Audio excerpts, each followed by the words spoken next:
6 जून को लोकसभा चुनाव की आचार संहिता खत्म हो जाएगी।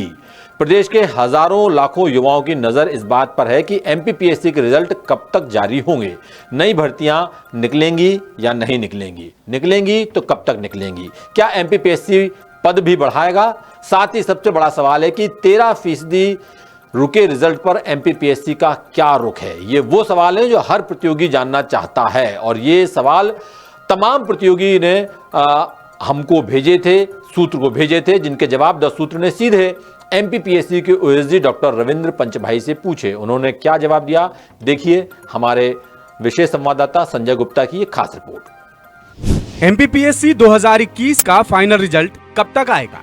उसकी अंतिम स्क्रूटनी चल रही है और संभवतः नेक्स्ट वीक हम उसका परीक्षा परिणाम, चयन परिणाम भी घोषित कर पाएंगे। एमपीपीएससी 2022 की मेंस परीक्षा के रिजल्ट का भी लंबे समय से इंतजार है, इसके नतीजे कब तक घोषित होंगे? चुनाव आचार संहिता के कारण विषय विशेषज्ञों की उपलब्धता के कारण मूल्यांकन में विलंब हुआ है और बहुत जल्द हम उसका भी परीक्षा परिणाम, मुख्य परीक्षा का परिणाम 2022 के घोषित कर पाएंगे। बहुत जल्द 10 दिन या हफ्ते सप्ताह 10 दिन के भीतर उसको भी हम घोषित कर पाएंगे। एमपीपीएससी 2024 की प्री परीक्षा और पदों में वृद्धि को लेकर क्या स्थितियां बन रही है? संभव अभी वर्तमान में 110 पद विज्ञापित हैं और प्रारंभिक परीक्षा का आयोजन 23 जून को होना है और इसके बाद भी प्रारंभिक परीक्षा के आयोजन के पश्चात भी परीक्षा परिणाम घोषित होने तक प्रारंभिक परीक्षा के पदों में संशोधन और परिवर्तन संभव होता है। तो यदि चुनाव आचार संहिता के बाद और भी पद यदि उसमें प्राप्त होते हैं तो उनको भी इसमें शामिल कर लिया जाएगा। आईटीआई प्रिंसिपल के इंटरव्यू कब तक शेड्यूल होंगे? आईटीआई प्रिंसिपल के जो संबंध में तकनीकी शिक्षा के वो पद हैं उसमें विभागीय विषय विशेषज्ञों से उसमें अभिमत की आवश्यकता है।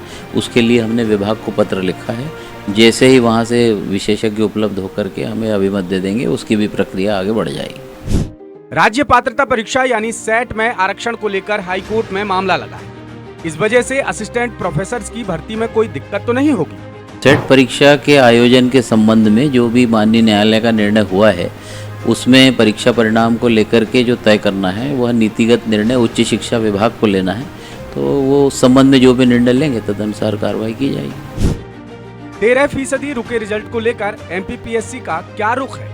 आयोग ने अपना पक्ष रख दिया है और जो कॉम्प्लिकेशन है उसके बारे में भी हम अपना पक्ष और मजबूती से रखेंगे और ये एजी वर्तमान में ये मुद्दा जो है वह राज्य शासन से जुड़ा हुआ है, इसीलिए माननीय महाधिवक्ता महोदय आरक्षण के संबंध में अपना पक्ष भी वहाँ पर जरूर रखेंगे।